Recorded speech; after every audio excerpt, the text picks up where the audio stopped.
Ayan, magandang araw sa ating lahat mga idol at mga kababayan. I-update ko lamang po kayo sa sa panahon dito po sa Kabikulan, partikular na po dito sa Sorsogon City. Ayan, nakikita nyo po sa aking likod, medyo maalo na po medyo maalo na po, at ang balita po natin ngayon ay signal number 2 na. As of sa mga oras na ito, alas 4 ng hapon, September 25, ay signal number 2 na daw itong bayan po ng Sorsogon City.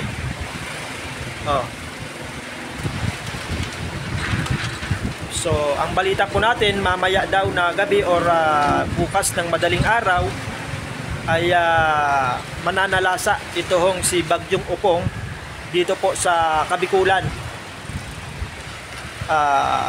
Sigurado kasi ngayon medyo medyo malayo-layo pa, signal number 2 na dito sa Sorsogon.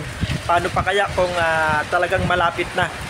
Baka umabot daw ho ng signal number 4 dito po sa Sorsogon City. Kaya ingat-ingat po ang lahat mga idol at mga kabayan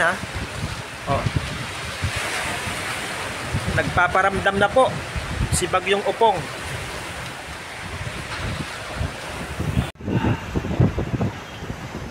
Ayan. Yan po yung nakikita nyo mga idol at mga bayan. Ito po yung Ulan Fishport. Bagsakan ng isdang tamban. At hindi lamang tamban mga idol at mga bayan, sari-saring isda. Pero yung karamihan po ay tamban po yung binabagsak dyan sa Ulan Fishport. Ayan kitang-kita nyo po medyo lumalaki na yung mga alon. At medyo mahangin na din mga kababayan. Nakikita nyo yung trapal kumakaway-kaway na sa atin.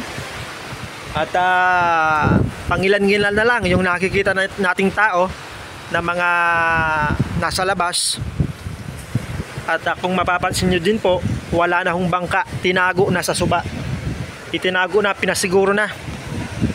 Pinasuguro na nila para hindi mapinsala nitong Bagyong Upong na mananalasa nga po dito sa Kabikulan, at hindi lamang dito sa Kabikulan, maging sa ibang lugar natatamaan po nitong si Bagyong Upong.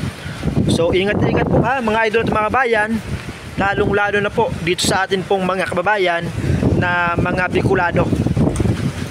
At sa parting Samar din po, yun pong lugar na doon ay parting Samar na po yun, doon banda.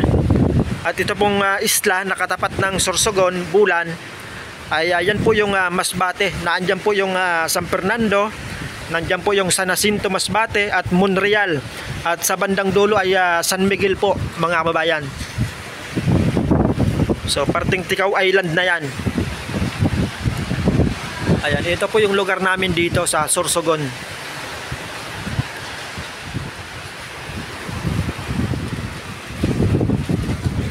Ayan